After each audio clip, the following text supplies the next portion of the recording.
Detroit city government is a service institution that recognizes its subordination to the people of Detroit.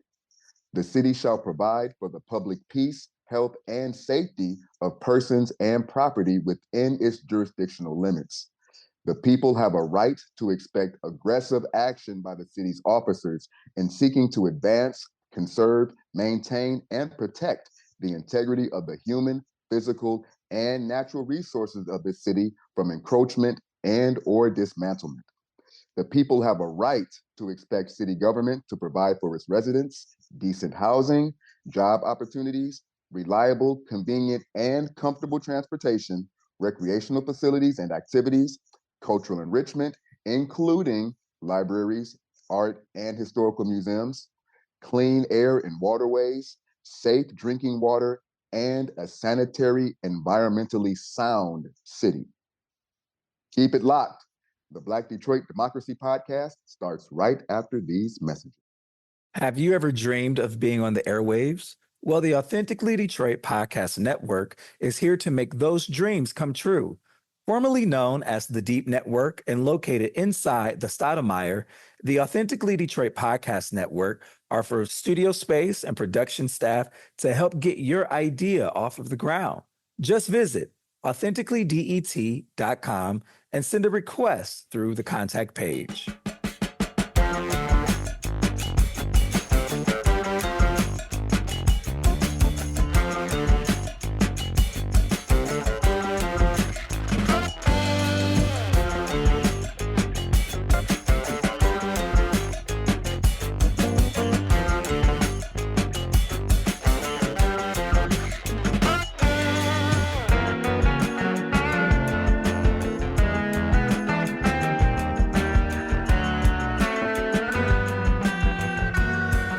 Hello, Detroit, and welcome to the Black Detroit Democracy Podcast. I'm Donna Givens-Davidson, President and CEO of the Eastside Community Network. I'm Sam Robinson, founder of Detroit 1 Million. Thank you for listening in and supporting our expanded effort to build another platform of authentic voices for real people in the city of Detroit. We want you to like, rate, and subscribe to our podcast on all platforms. The purpose of this podcast is to encourage Detroit citizens to stay vigilant in the fight for justice and equality, with a special call to action for Black Detroit. We seek to build awareness of our history as a gateway to freedom, a beacon for justice, and a laboratory of liberation. Today, Sam and I are joined by parent leader and education organizer with 42 Forward, Arlyssa Heard. Welcome back to the Black Detroit Democracy Podcast. How is everyone today? I am doing just great. How are you? Everybody's fine. It's a beautiful day. We're finally in the summertime shine out here on the east side. Hope it doesn't snow by Friday. You know, it just might. It just might get back down to 40 degrees at night. I haven't checked the weather, so I don't know. But down in Cass Corridor today, I just had a Rocco's Deli sandwich. What is it? I got chicken parm.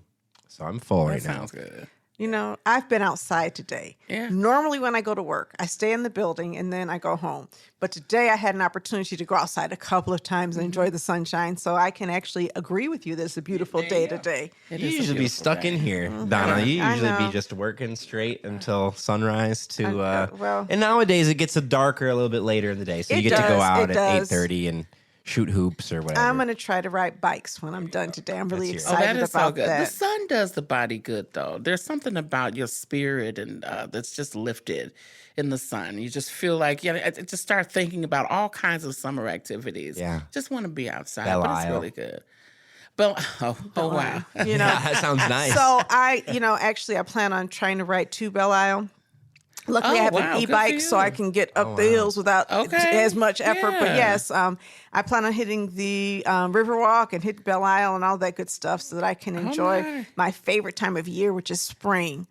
Arlyssa. Yes. You and I met in another warm climate last year. We did. Right. My first time there, actually, in Houston. We were eating tacos and drinking tequila. Yes. It was a conference. We were talking about trying to prevent what happened in November from happening in November, if you recall. Well, then, yes. We did say, there was a lot of conversations, and then there was, I remember a few tequilas, actually. Yeah. I don't know. Well, that's the last I remember. Yes, exactly. But I do remember you, right? And so that's the good part is I met a sister in Houston, and we were talking about justice and democracy from Detroit, and we connected. Yeah, we did. And when we were at the table and I was sitting, I'm not going to name the person who said it, but somebody that I value their opinion very highly nudged me and said, she should run for mayor. She should be our next mayor. And I looked and I said, oh, wow.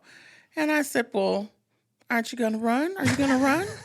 You're looking at me. That's kind of the look you gave me then. I laughed because, that is not my destiny, right? And a lot of people said that, and I am so flattered by people saying that. And I think I know why, because people felt like I was willing to speak out on things that they cared about. Yeah. And that I had some opinions and values and things of that nature. And, so I really am honored. Anytime I hear that, anytime somebody says that they think that you should be in high office, that's always a compliment.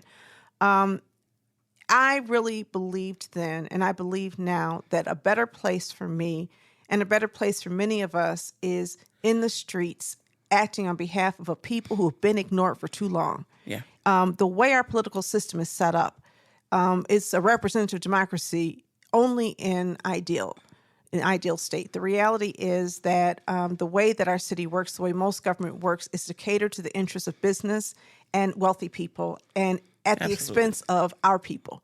Absolutely. And our government has never, ever been structured to address racial inequality, racism, white supremacy, and all of those things that show up in many ways through homelessness and hunger and mass incarceration and undereducation and environmental pollution. And so that's my fight. Yeah. And I like being the fighter and not the negotiator, because whoever gets elected to office is going to have to figure out how to negotiate and agree with things. And I don't blame them. During this election season, we're looking for people to represent us. And sometimes we're looking for perfect people.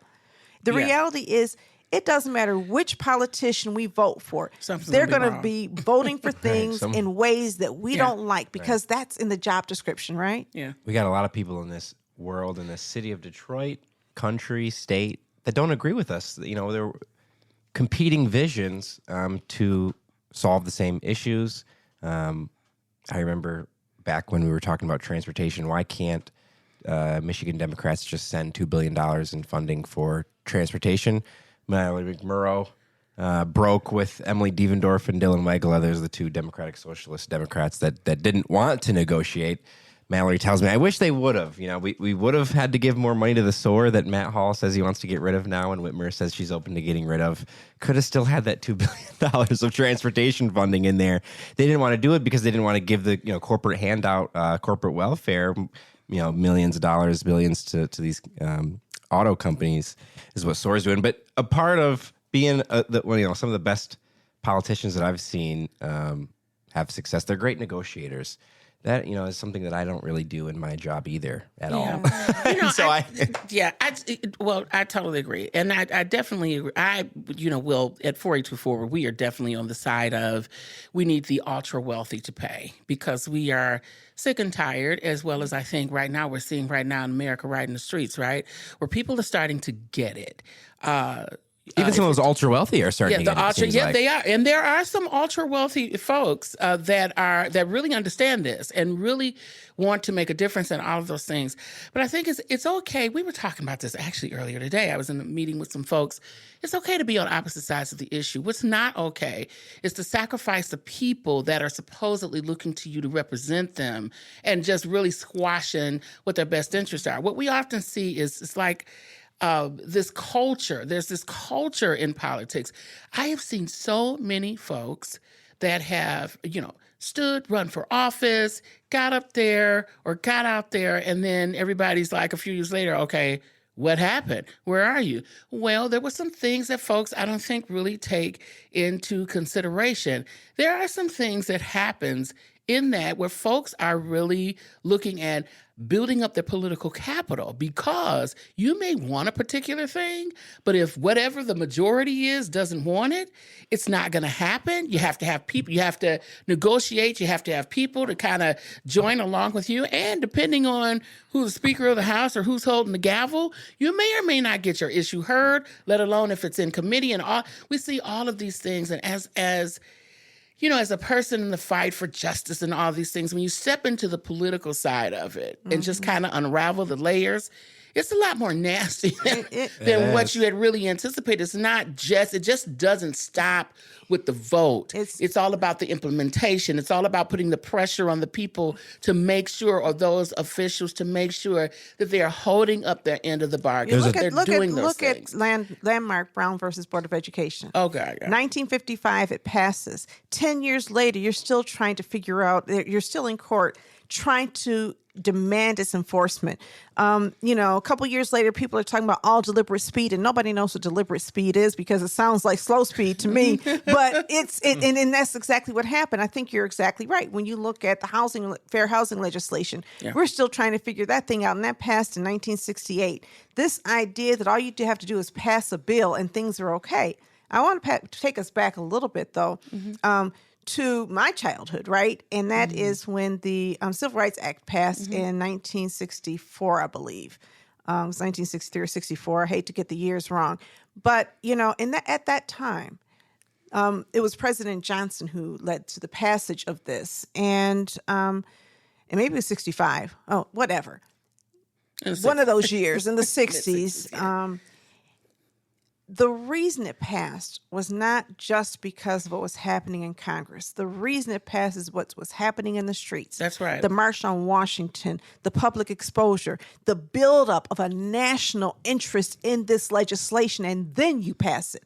This idea that politicians are going to sit there and do things while we watch, Real Housewives or whatever it is that we do, it's just not realistic. And so one of the things I like to say is that democracy is not a spectator sport. That's right. If you want change, you got to be willing to fight for it. And don't expect the politicians to do it for it. We are sitting back now saying, what are the Democrats going to do to fix everything that happened? And we should not be. And it's ridiculous because they won't. Well, personally, I'm a little frustrated of the two-party system. I'm gonna just put that out there. That's just my own personal thing, because I think there are all kinds of problems on both sides. But I want to go back to what you just said. Things don't happen until folks are in the streets. And what is amazing and beautiful about right now, it's tragic. Yeah, yes. I mean, we just saw it's tragic, how we got here. Yeah. But COVID was tragic, how tragic how we got there. Yeah. But then people were able to do some thinking, and there were some things that shifted and changed as a result of COVID. So I almost look at this almost as like, this is that second wave, right? Well, 100 years ago. Yeah. Think about the politics of this nation. 100 years ago, no public housing, no FHA, no Social Security, no Medicare, no Medicaid, no minimum wage, no child labor laws. Those things did not exist 100 years ago. The reason they came into fruition is because we went through a Great Depression, and crisis produces the opportunities for change. Absolutely. Unfortunately, when you don't have crisis, there's not enough momentum to get things changed to the different. So it's on us to leverage that. Yeah. And my question is, because you work at 482 which I think is just one of the most amazing organizations, Thank right? you. And I have to get more involved. Life gets in the way, and I'm not as involved as I wish. Well, I I'm going to say be. May 17th. May 17th. It's our spring conference. All right. We are launching a ballot initiative, Okay. talking about the ultra wealthy and why they need to pay their fair share. We're Oh, going I to love explain talking all of bad that. things about the ultra wealthy, so that's going to be fun. I'll be yeah, there. please do. I will be there. So, but you guys are great. And one of the things I love about it is that 482 Forward is truly a multicultural coalition Yeah, where we are. everybody is welcome at the table. Absolutely. And because of that little bubble that you work in, you may or may not be exposed to what I'm seeing. Oh. Which is a lot of division and hostility between people, such that I keep thinking, and I'm trying to get somebody to embrace this construct of a unity breakfast. We've got to come together, because the greatest threat to white supremacy is multicultural activism. When we come together, we can't be stopped. In the 1930s, we came together and we said we need things to change. Prior to that, we had Hoovervilles, we had mass starvation, or even farmers couldn't eat because they couldn't access the food that they were growing.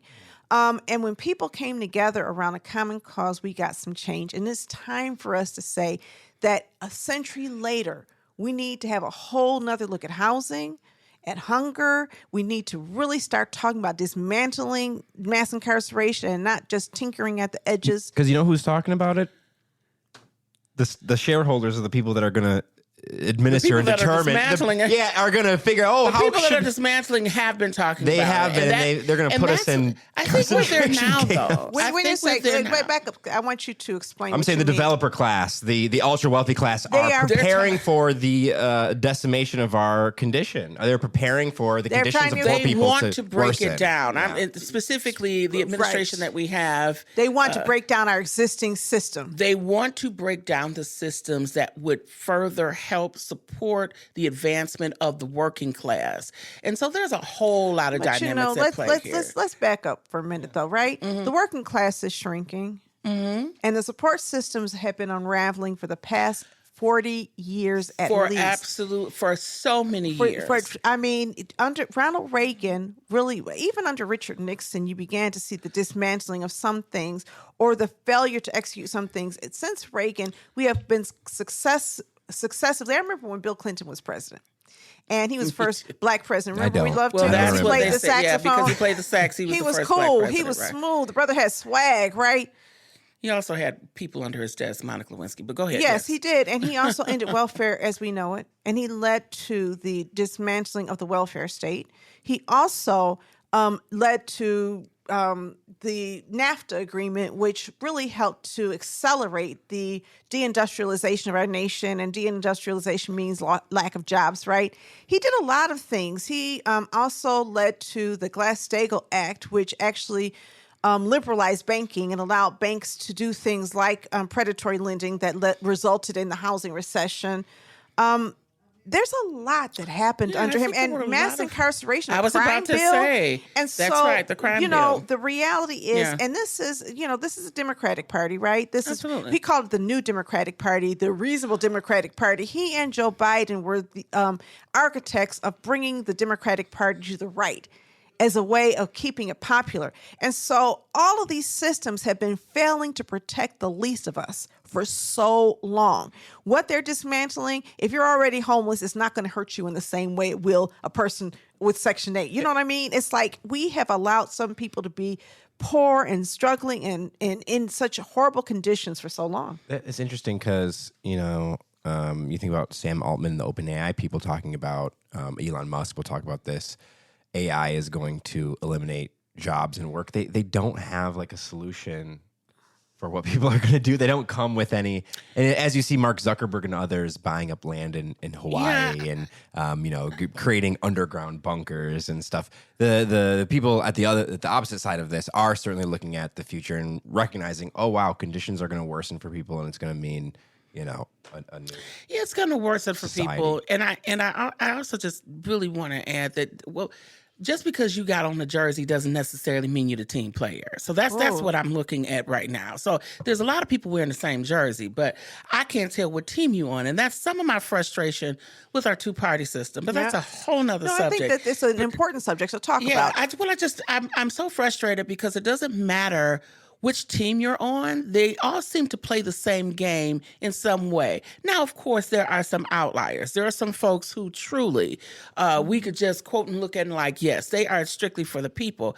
What I think, though, is right now we're at that point where the earth, this is how I said, the earth is now giving up everything that has been planted. We're seeing this harvest come. But it may not be pleasant, but there's something happening. This group of folks, these elites, these oligarchs, the billionaire class, the ones who really don't care about the folk, but their money and their power, they want a permanent underclass. They need a permanent underclass. Somebody always benefits with those of us that are folks that are at the bottom, somebody not knowing, not having the information. But I think what we're seeing now is we're getting to the place where people are fed up. Yep.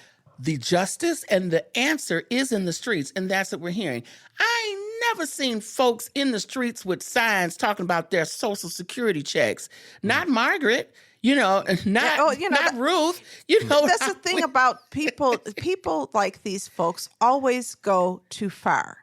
Now, I will say that, capitalism depends on a permanent underclass, not necessarily in this nation, although it's in this nation, but around the world, the way that we have exploited countries around the world. Absolutely. And exploited financial systems. I was, learning about food systems, for example, and learning that 9 corporations control 90% of all the food production in the whole world. And that's crazy. That is Really? not, yes, they control the land all over the world. 9 corporations in the world? 9 corporations control multi-level aspects of it. So you control the land, you control the money to borrow, you control the seeds, you control the borrowing which is necessary as part of farming to, and to bridge financing anyway to get you through the non-growing seasons. You decide what's grown.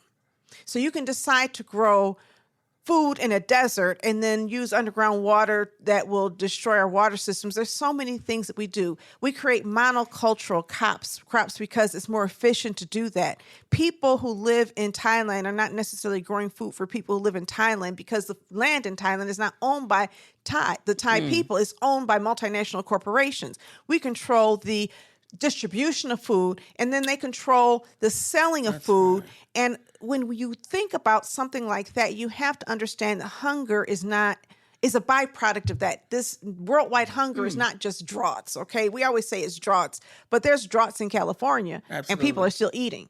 Yeah, the reality is that it's bigger than droughts. If there's droughts in California, why are we growing almonds there?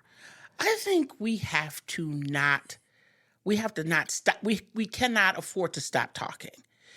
I think that we are in a pivotal moment where people are ready to hear the right message, though. See, I think a lot of times what has happened in this country, there's been much struggle, much progress. We've seen it all. White supremacy is at the root. I do not argue or disagree with that. But I also believe that there is a level of comfortability that we have grown accustomed to. For instance, if it ain't happening in my front yard or backyard or around my pond or my family, well then, shame, I'll pray for you, thoughts and prayers, but that's not really my problem. I think what we have right now, and the vote, for instance, let's go back to elections. People voted basically because that's who we are and that's who we've become in this country. People voted for bigotry because that's who they are. And then that's what we got. But hold on, let me just explain my point. People voted for that and then we got that. But it was okay as long as it was happening to them. Right. As long as it's the other person, take care of those folk because, they haven't, they won't, they don't. But I think what we're seeing right now is, my mom always said, a hit dog will holler. I think we're seeing the hollering right now. No. Folks are starting to understand, like, oh, wait, this is actually going to affect me and mine and my whatever. So I think we're at a moment where maybe folks can listen to the message that folks like us have been screaming and shouting for years. Folks just were not in a position to really hear and listen. And so I think, like organizations like 482 Forward and all these other folks who are out here beating the drum, I think this is an opportunity to at least be able to go in that door and say, listen, not only are you in trouble, but let me help you understand how all of this stuff is connected to where we are today. I love that. Thank you. And I agree with you completely. So I have another approach. When we were in Houston, I was sitting around a table of folks, and I made everybody mad because somebody said, I do that sometimes, they said, people vote their self-interest. And I'm like, I think that is the wrong approach. We have to vote our values, and we have to have our values have to be bigger than us. Yep. Historically, our ancestors would not have made it if we were only acting in self-interest. We had to come together just to make sure people had a place to sleep, to eat.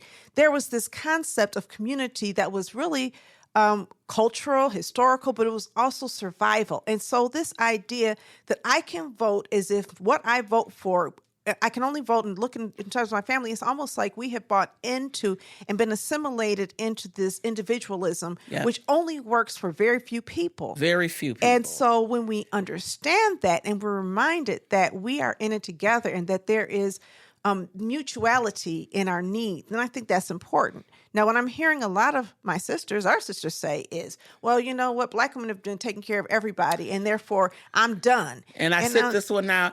I hear people say that. And I really fight back against that because it's not makes true. My blood crawl It when might. I hear it. Thank you. I get it. That's why we're friends. I do that's get why, it. See, this is why we connected. We Yes. were in With Houston. I because get it, though. I get it. Of course I get it. We can't afford to lay down. And it's also not true. If we're being honest, it's not true. We have not been at the forefront of the movement against mass incarceration. We have not been at the forefront of the movement even to stop the genocide in Palestine. We have not been at the forefront of the movement to stop mass deportations. There are other people in this nation who have led movements, and we need to honor and respect the fact that we have not been everything to everybody so that we can be humble enough to understand that we all need to change. We all need to change. A lot of us are living lives of relative comfort that other people don't have the privilege to live. There's a privilege in being born an American citizen, going to college and Absolutely. living in a home that you own or in a place that you can nicely afford. And we have sometimes accepted that privilege without thinking of the loss that other people have. If we humble ourselves to understand that we have to care about people in the Honduras and we have to care about people in lands that we don't know anything about, and allow them to be at their own forefront so that we can work in coalition with them, then I think we have change. My only question to that is, and I'll say this, is how do you get there? Now let me say this. Within our organ, 482 Forward, there's a bunch of us, and I want to get there. yeah, We need to take a break so Okay. that we can come back to your question. okay.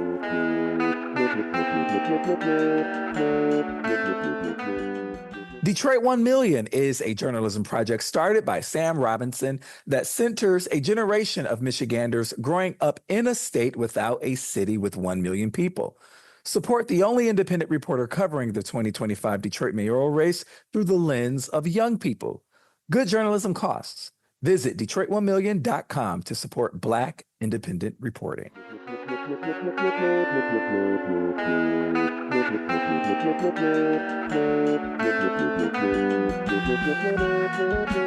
All right, so we're coming back, and you have a question, and so I want to hear what your question is. So the question is, how do we get there? Now, let me just tell you why I'm asking this question, because we had when originally when the things erupted in Palestine and Gaza, and there was all this talk about what was happening over there. In 482 Forward, that is part of who we are. We are Latino, we are Black, we are Asian, we are Muslim. I told you, we y'all have are special. Palestinians. Yes, we do. And so sometimes it's not easy, though, for us to sometimes come to an agreement because we have our own internal fights and struggles. And so when this broke out, there were a number of us. I was one of those people who felt that, yes, I understand, I get it.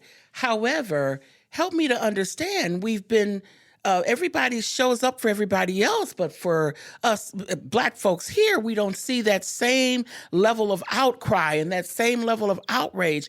And so there was this journey that we went on, right? Where we had some of our members, we had a roundtable to talk about their own experiences as a Palestinian and also the experiences that their parents and that their families. And then we had folks that, I forget the name of the group, but there were a couple of gentlemen or a couple of parents who lost their children to violence as a result of the war.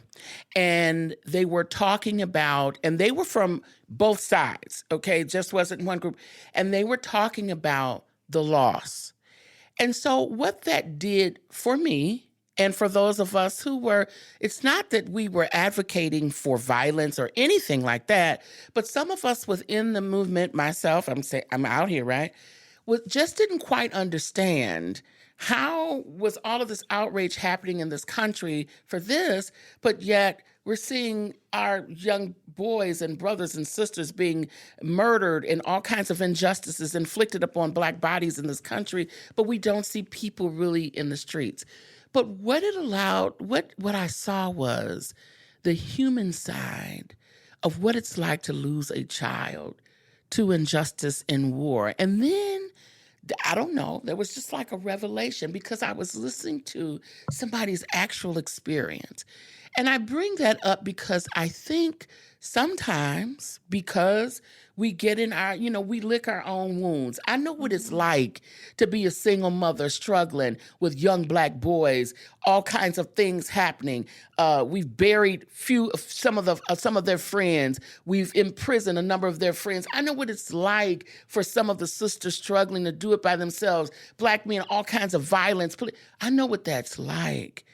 And then to just be able to hear someone else who's also gone through violence, gone through injustice, but that may not look like me, all of us, it just became a little different. And I think hearing somebody else's, or the opportunity to hear how we're more alike than different, was one of the things that helped to pull me over and say, you know what? It is about the collective.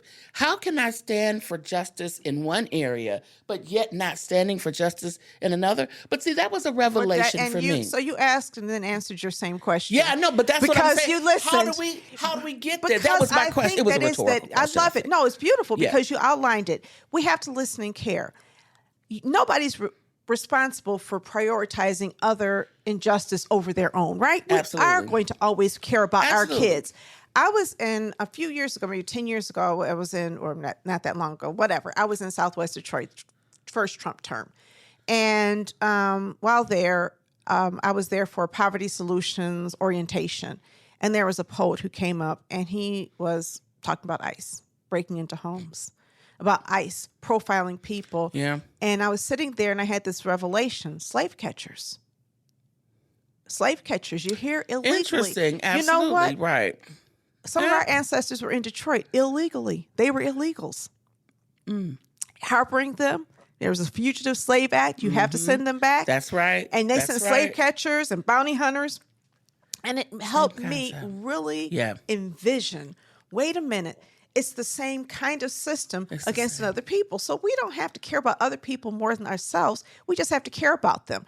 We don't have to be at the forefront of the movement, but we have to acknowledge that we're not at the forefront of everything. Nobody is. The reality is that there's so much injustice that you have farmers' movements, you've got Chicano movements, you've got Indian movements, you've got movements all over this nation, and we don't know anything about them. And so, in my opinion, it's a little bit licking our own wounds, and every group does this, right? Every group says, nobody's here for me. What about us? Absolutely. And I think if all of us stop and put down our, I talked about this earlier. I think before we started masks, we have these masks of protectiveness. We do. And we have a lot of pain. And the way that we deal with our pain sometimes is to close ourselves off to other people's pain. I don't need to feel your pain to understand it and to empathize. You don't need to feel my pain to understand it and to empathize. Now, I'm going to say this. I took my whole team to Southwest Detroit 2 years ago because I wanted them to listen to stories and people in Southwest Detroit. I'm going to say this on the air. There is an open invitation for people from Southwest Detroit to come visit us on the east side. Now, I hear from them, oh, no, we have everybody on the east, in Southwest Detroit. We don't know. You need to come over here. And you need to understand what it's like to live in Southeast Detroit.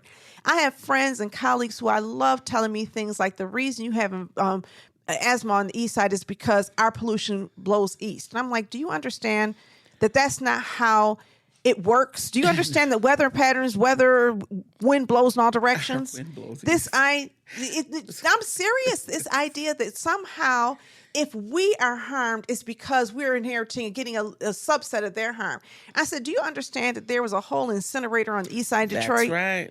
Do you understand that? Do you understand that we had a coal burning plant just down the street? If you just take Connor South, how dare you? And you pull up in a parking lot and you see 2 plants, automotive plants, and you have the nerve to act as though somehow that pollution that we are experiencing is not blowing west. But it's because we get comfortable in our own injustice and we don't understand. This same woman, love her, so I'm not trying to call anybody out, right? She's a good person. This same woman was talking to me about infant mortality among Hispanic women. I was like, I'm sorry, back the F up, because the infant mortality crisis among Black children is off the chain. And the maternal death rate of Black women is off the chain. Why don't we listen to each other? So I believe that the way that we have to do it, so I try not to take offense because I chalk it up to ignorance. Yeah, some people you have don't know. just built this whole wall of defenses so that you're not hearing me. You listened. Yeah. And hopefully other people listened. And there was an But opportunity the listening to listen. has to go both ways It does. so that we can hear each other. And I'll say one more thing. And I want to hear what you're going to say. Black women need to listen to Black men, and Black men need to listen to Black women. Because there's a lot of We're about to turn up now. Well, we are. And We so about to turn up now. I'm going to pass We the might mic need to to get those Sam. margaritas I know. Well, you know what? yeah. It was better with tequila. I was going to say it's a lot easier to listen to people when you're not being paid by nonprofit organizations, national groups, not to listen to that group of people. Also, I would imagine you guys probably didn't have that. And in Detroit, obviously, we know that we have a large Jewish population. We know that, this is a horrible story with Samantha Wall, the Jewish leader of the downtown synagogue, that happened. And you remember when that story I broke? do. There was a sort of national curiosity whether it was over. October 7th. Thank God we know now today. It was not. Not that it makes her murder any better for her family and friends. Absolutely. But we know that the Muslim and Arab and Jewish communities are, sort of competing, and less is talked about the Black and Arab communities. That we've seen these incidents at the gas station. Oh God. We've seen I've got a few the Baydoons try to come and have community meetings. When I talk to longtime lawmakers, Black lawmakers, they will say, well, Arab Muslims weren't around in the civil rights movement. We were marching alongside Jewish people. I say, well, perhaps they were still where they immigrated from. They weren't here yet in the 1960s and 70s.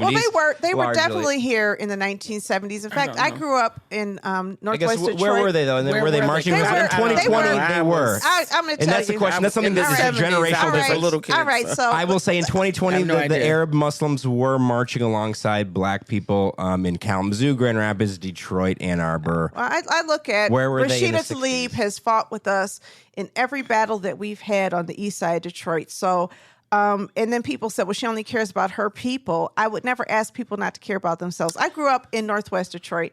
And if you look at Woodward and 7 Mile, it used to be called Chaldean Town. The first Arab American museum was right there, 7 Mile near John R. And then, we used half the signs we used to go and we used to buy olives from restaurants there. That. Oh my And there gosh. was a store that was right there, Woodward. I grew up in a community where I walked to this store, Woodfair Market, and those people treated us really well. There was a gas station on 7 Mile near Myers where the Home Depot is right there. Mm-hmm. And so there used to be Grace Hospital behind Grace there. Hospital, that's and my right. father was a doctor who worked at Grace Hospital. Oh, wow. And so we got our cars serviced I there. was a candy striper. I was too. Were you a candy striper at I Grace? was at Grace Hospital. The one right there? Yeah, right there. I I was in high school. Oh my I was goodness. a teenager. Arlyssa, I was a I was in candy the- striper I was in there. the surgical lounge. That's what I remember. I was on the cancer ward. Oh my God. And so my name is Donna Givens, and my dad's name is Donovan Givens, but he was not well liked. Okay. And so people didn't realize I was his daughter. They were so shocked. They were like, oh, that's your father, because they were talking stuff about him. I was like, do you not understand this? This is my dad. But my dad kind of looked Arab. I think that's why they didn't necessarily know he was Black. okay. They were like, oh, wait a minute, that's your daddy? Yikes. He gave me many gifts, and I'm very appreciative of him for all the gifts, but he did not have all good points. Anyway, I was there, and all I'm saying is that we had good interactions. Mm-hmm. And there are times when people have good interactions. I know some of the people had good interactions because you had a whole lot of kids who were, mixed coming out of that community. So people were doing something with each other, right? And it's still today. I mean, I see it among my peers. This is more frequent almost, It's- Black and Arab people. But I'm telling you, when I was growing up, they'd be driving through the streets. We don't talk about it. We talk about is the points of conflict. We talk about Black and Asian conflict, but in the history of Detroit, In the 1930s, the Black Dragon Society was in the city of Detroit organizing Black people against racism. And if you look at the Nation of Islam history, the Black Dragon Society was influential in the early stages. They were organizing Black businesses. And I know that only because of my family history, because my grandmother, a Black woman, was affiliated with a Japanese man who was doing that. And we found out about it through some other means. But if you look at it, the reality is there's been times in our history where lots of groups have intersected. A lot of times Jewish people say, well, we stood up with Black people. It's not just Jewish people. No, it's not. It is a lot of ethnicities have come together in our history, long history in this nation. But we're not telling the stories, though. Yeah. We're not telling the stories. And of course, now we see that definitely there's always been a concerted effort, but definitely now, to squash whatever forms of history is out there so we can stop telling the stories, how we're all connected. And then, because I just really believe this system of promoting all this anti-Blackness and anti-fill in the blank with everything else, every other ethnicity, we just have not been able to tell the story in a way that we can. And we have grown, we've become desensitized to all of the things that have gone on, whether we've grown complacent and a little bit comfortable to our own area of progress. There's nothing wrong with it. I think we're in that time right now where you're going to have to put up or shut up. Either you with the people or you're not. And I think there is an opportunity here for all ears and eyes to be open. And I think we're going to see this pushback on systems in a way that we haven't seen in quite some time. It's just unfortunate what has had to happen. Crisis always brings about opportunity. It's just unfortunate how we got here, but I think we're going to be moving forward, and I think we're going to see some things that will help to promote healing. Our communities need so much healing. Let me tell you, as a Black woman, there's so much healing. There's so many different wounds, so many different things. But the one thing about it is scars is in place of where wounds once were. So there's healing there. And so what I'm talking about is we got some wounds, but I think it's time for us to move on and get those scars going, let it be healed. And I think we're in that moment. Now, I may not have much faith in all of the politicians and the folks we got elected, but I do believe that there's some faith, there's something about the people because we are authentic, our stories are real, the blood in the streets you cannot deny what has happened to us, to our people, to all of us. And I think folks are starting to realize that there's something that's clicking right now. I absolutely love what you're saying. I love people who can tell the truth and still have a vision for something good happening because the reality is two things can be true, right? You've never had any real social progress without crisis. Crisis creates the opportunities for change. People wanted the Bernie revolution, and Bernie Sanders didn't go far enough as far as I'm concerned, and we don't have to enumerate all the things he missed, right? There's no environmental activism. There was no even discussion of racism, But the reality is the revolution doesn't come from the president. The revolution comes from the people. That's right. And the other thing is that revolutions are never bloodless. And when I say that, I don't mean that I think a lot of people are going to die. Right. But I think that they never come without pain. Yes, that's right. The pain is part of the process. It's the thing that makes us grow. If you think about it, when you touch your finger to a stove when you're little, that's pain. And that pain pushes you to your purpose. Now, I'm not trying to say that, what doesn't kill you makes you stronger. I think that we have to also understand that trauma can leave permanent scars, I've listened to, when I was a kid, I listened to these amazing Horatio Eldridge stories about a grandfather who was an orphan and how he became a doctor. He was orphaned and he lived with this man in Indianapolis who took him in and raised him. And he was able to go to college long before most Black people could go to college in 1914 because he'd been taken in by this, his aunt's husband. And then his aunt died. His mother died, aunt died, father left him. And I also heard these stories about some of the crazy stuff he did. And then they produced my father. And I grew up in some of the crazy stuff he did. And it occurred to me that not only did my family pass on opportunity, and success, they passed on some scars. Mm-hmm. And that scar tissue had not healed by the time I was born. And I had to be intentional about saying, you know what, I'm going to try to heal this, because we are all, it doesn't matter where we are. Now, you know, people looked at people in my neighborhood, oh my God, they're so far, and we were. But you know, we're all some scarred ass people living there too. We bury them. One of my first friends who died grew up around, she was the most privileged person in my neighborhood. She died when she was like 52 years old. Because of the scars. That's right. And we don't look at the emotional scars. Absolutely. And that is some of our more privileged people. You have these black men, the first head of American Express dropping dead at 50, 60 years old from a massive heart attack, and all you think about is the privilege. So when we think about the fact there's scars everywhere from the prison to the C-suite and everything in between, then we have to be willing to acknowledge that we have been harmed by centuries of oppressive tactics. When my grandfather went to college, the amount of racism he endured to be at the University of Indiana when he was there, I can imagine that was probably intense. Yeah. The amount of racism he endured when he was in medical practice, when he lived, all of these stories also were there. Absolutely. He had to pay his way. In part, he was a porter on a train, you know, a Pullman's porter. And that's how he paid his way. And the amount of indignities that he suffered, we aren't spared that. No matter where we are, President Obama is scarred from his presidency, and he was the most elite black man in America, and we saw him being broken down. Absolutely, including his wife, Michelle Obama.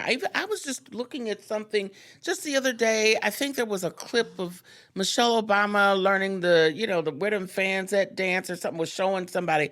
And just the comments up under the I was just casually scrolling the comments under the post, and this guy, one of these podcasters, right-wing extremists, said something about, oh yeah, I told you, look at, called her a man or something. I'm like, are we still doing this?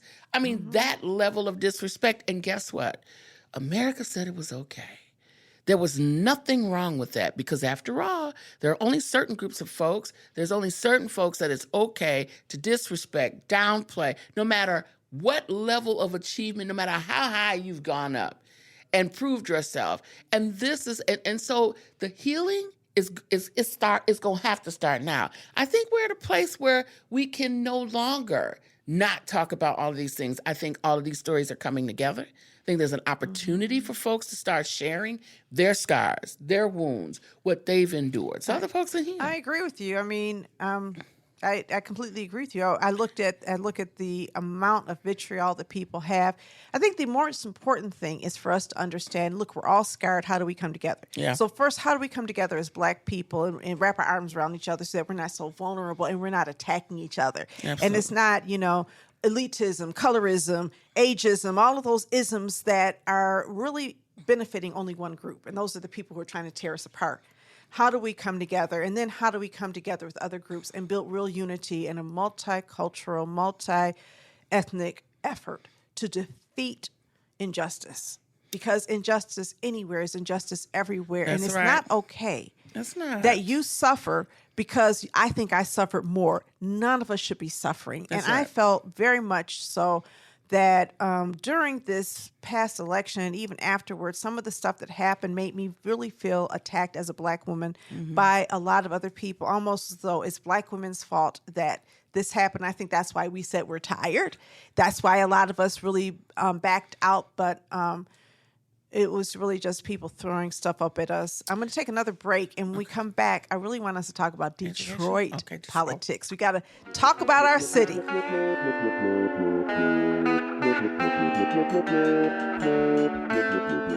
Interested in renting space for corporate events, meetings, conferences, social events, or resource fairs?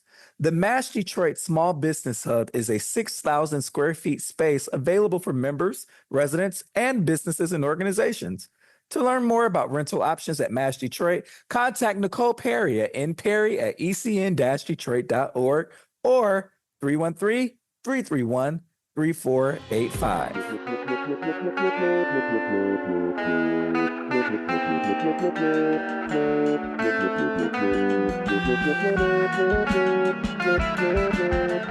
All right, so talking about Detroit, let's bring it home to Detroit.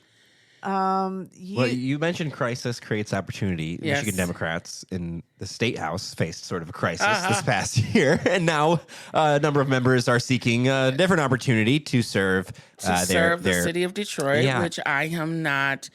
This is my own personal opinion, not representing the organizational opinion, but my personal opinion is that the musical chairs is a little bit too much. I'm hopeful, but I also want our voters to really take a look, not at the personalities, not at the glitz and glamour that some of these folks that are running bring, but actually start to break down and analyze and look at the trails. I am not necessarily I don't know what to think of folks that are, like I call it musical chairs, where you were in the state house, you're in the state legislature, now you're coming to the city. City's coming to trying to do mayor, and then we're looking at mayors going to govern. I don't know what to make about all of that, because I'm trying to figure out, okay, what exactly are you trying to do? I need to know what the plan is, because how effective were you in the spot that you were in first, and then is it more of the same? And specifically, we've got some state legislators that I absolutely do not even want nowhere near the city of Detroit downtown in the building at all, because of some of the politics and games that they seem to play in the state legislature. To level set, we were talking about Tyrone Carter. He is a candidate in District 6. We're talking about Helena Scott. She's a candidate in District 2. We are talking about Karen Whitsett. She's a candidate in District 7, among various other candidates. All of them. Right? All of them. The reality is that a couple of things. Number one, there's the whole issue of career politicians. And I'm not really against people who make politics a career, because I think, anytime you do something for a long time, you can get good at it. But here's what I'm saying, with one caveat. If you're running because you want to be somebody, like if I could keep Stephanie Chang in office forever, I would, because Stephanie Chang is bringing home, and she is accountable to the people. And it's a very big disappointment to me that we're going to lose her in Lansing. Her voice is so important. What I think is that we need more accountability mechanisms, and I think we also need to have more policy ideals that we express to our candidates and hold them accountable for. Each of these candidates thinks they can go up there and just decide how to represent us best, because we don't have a set of principles that we are willing to define locally and say, if you represent me, you're going to do these things. What does it mean to support Detroit or to support Detroiters? I know 482 Forward has an opinion, and I know that there's some issues you're focused on. What are you focused on? Yes, we are definitely focused. So right now, typically in 482 Forward, because we fight for education, justice, and all of that, and typically a lot of our interactions with our legislators have been state, because the state is what controls the funds and is pretty much making a lot of the decisions for our schools across the state of Michigan. That's how it works here in Michigan. But what we have discovered in these last 10 years that we have been operating is that we can no longer talk about schools and education separate from city politics, although the city doesn't have any direct authority over schools. It's great. It's wonderful. There have been some work we've done along the way where we had to, we pulled this, city officials in, and folks stood with us on issues. However, everything that happens in our communities in Detroit ultimately shows up in the classroom. So if Jaleel and Jelani are homeless, and a number of our families are homeless and don't know it, if you're waking up on your cousin's couch, or you're going with a friend every other weekend, you're sleeping somewhere else, you're homeless.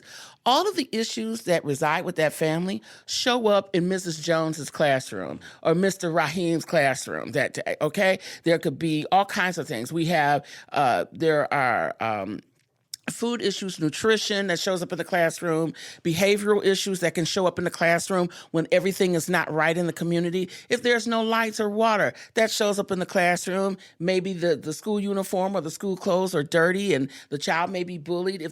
So there's a multitude of things that can happen in the classroom as a result of how the family is living, and we ain't even started teaching reading or math yet. This is at 8:01. All of these things are happening. These are areas that we feel that the city can be more supportive in? How can the city support? Is there something that the city, some decisions and some things that can be made when it comes to transportation? We know that Detroit has one of the highest, if not the highest, chronic absenteeism rates here in the city of Detroit. How can we strengthen that? What can we do about that? What can we do about housing and the housing market? I don't know the numbers for charter, but in DPS right now, there are more than 3,500 children that are considered homeless that are on the rolls to attending school every day. Just think about that for a minute. What does that look like for the lessons, for the daily? You want to talk about student achievement? We can't even get there because of all of these other things. And then lay on all of the other problems. You know, if there's violence or domestic abuse, or if there's somebody's lost a job, unemployment, all of these things we believe need to be centralized and at the forefront of somebody that's running for a city something about how do we talk about these things in terms of neighborhoods. And then I'll just say this one last thing. I personally believe, and we really have adopted this belief at 482, just really thinking through this, one of, not the only, but one of the keys to the comeback of the city, you strengthen neighborhood schools, you support schools and let them be strong. I'm telling you, parents will move to wherever they think a good school system is. I've seen it done. Folks will pack up their entire family and move across the country to find out what jobs can I get over there? What does the neighborhood look like?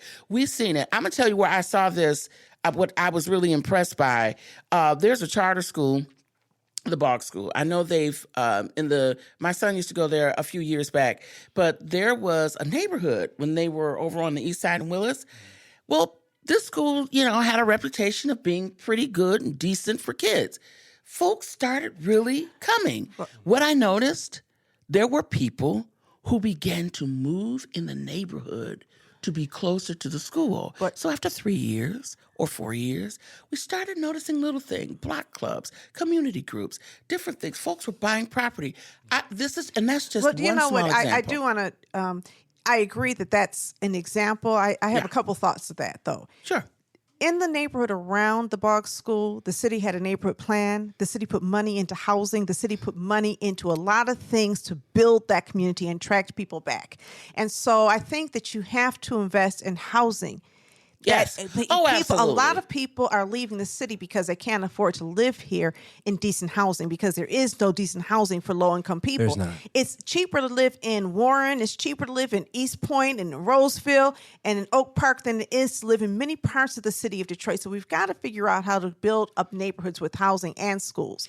We need a youth department, for example. Why doesn't the city of Detroit have a functional youth department that says we're going to invest in youth well-being? The city controls recreation, the health department, DESC, jobs department. We could put resources right in schools so that schools have health clinics inside the school, so that schools have recreational activities right inside the school. When I was starting in this work, there used to be concepts like communities in schools, which Detroit does not have a communities in schools. They exist in other communities where you had a lot of services there to support family well-being. I think if the city said we're going to invest in neighborhood housing and neighborhood schools at the same time, that's how you build up neighborhoods and schools. We see so many shuttered school buildings in our communities, and when you see a shuttered school building, people are leaving. Yeah. It's really hard to maintain that population. Absolutely. I was running Vanguard Community Development Corporation in 2006. That's when the city proposed shutting down so many neighborhood schools. Yeah. And I went to the school board, and we had T-shirts made, and we said, keep our schools open. And I said, the greatest argument for a Detroit public school is a neighborhood school. When you take neighborhood schools out of neighborhoods, Detroit public schools will suffer, and so will the population of Detroit. Absolutely. I actually did a graphical depiction of what it might look like. And unfortunately, that ended up being true. that you have to look at both, and we have not looked at either. So I support what you're saying, and I think there's a couple mayoral candidates who are actually talking about that. And there are some mayoral candidates who have even expressed to us that they definitely want to make education a part of their platform. I always kind of cringe when I hear people say part of your platform. I want to know, is it going to be part of what you plan on doing, but not just a platform to stand on. But that's why 42 Forward is so important, because so that's why, when they get elected to office, then we can hold them accountable, right? Listen, we are pushing. We actually held an issue summit sometime last month where we do this all the time. We ask our members, what exactly is it? What is the pressing issues in your communities? What is it that you would like to see? Yes, we understand some of the issues in schools, but what do you want to see? Housing was definitely the one that came up. Transportation came up. All of these services, recreation, and then 482, we really have a strong youth arm, right? Right. And so we're listening to our youth. Now, I want to go back to what you said. Yes, the city needs a youth department. They need a youth department that's not going to be tokenized. That's what I mean. And that's going to actually listen, and that's going to actually listen to their youth. Because a lot of times we say youth, we prop them up there. They're part of the, quote, board or part of the council, and then nobody asks them anything. They're just expected to parrot our talking points. That's right. I absolutely agree with you. Right. I appreciate you. I could talk to you all day. So we're going to have to get together and have more tequilas and or margaritas. But we also have to get you back on here because you just bring such a fresh perspective. And I always get excited when we have these conversations. That is so We're going to have to end. But thank you so much to people you. who listen to the Black Detroit Democracy Podcast. And be sure to like, rate, and subscribe to our podcast on all platforms.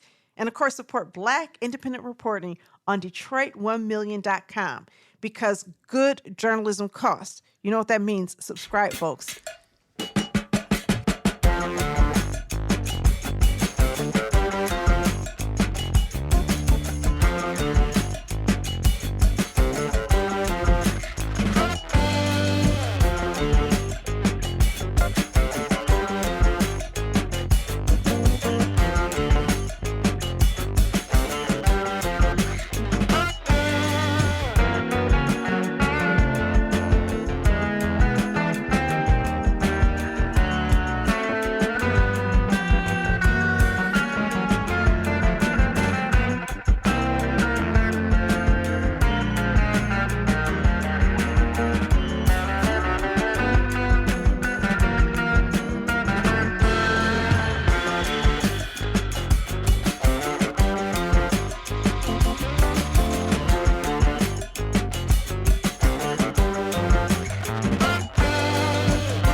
Thank you.